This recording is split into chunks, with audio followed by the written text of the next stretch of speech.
Nah, sekarang kita masuk ke bagian keempat, menyelaraskan hukum dan agama. Ini bisa dibilang klimaks dari dilema sang hakim. Di titik inilah strategi dan kebijaksanaan seorang hakim benar-benar diuji habis-habisan. Mereka harus menjembatani dua dunia yang berbeda. Di satu sisi, ada hukum positif negara, yakni UU Perlindungan Anak yang pengen banget menekan dampak buruk pernikahan dini.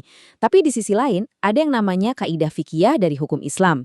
Prinsipnya lebih baik menghindari kerusakan yang lebih besar dengan milih risiko yang paling ringan.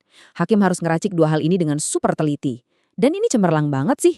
Kalau menolak izin malah bikin norma agama dilanggar parah atau reputasi sosial anaknya hancur, nah dispensasi ini hadir sebagai solusi darurat yang justru membawa kebaikan.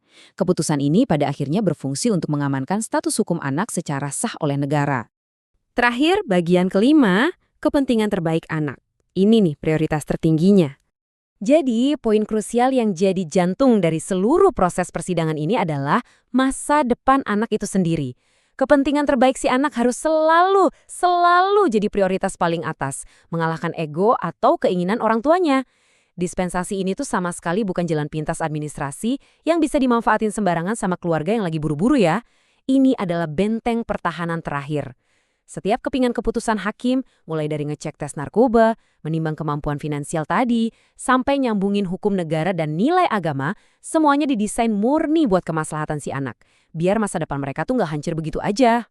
Terlihat jelas ya kalau dispensasi kawin ini bener-bener proses hukum yang luar biasa selektif dan ketat banget.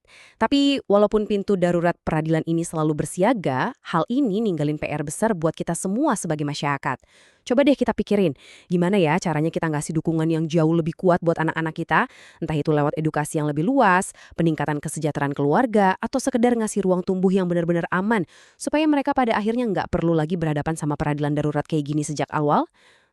Sebuah pertanyaan penting yang layak banget buat kita renungkan bareng-bareng. Makasih banyak ya udah ngikutin pembahasan kita hari ini, dan mari kita terus belajar.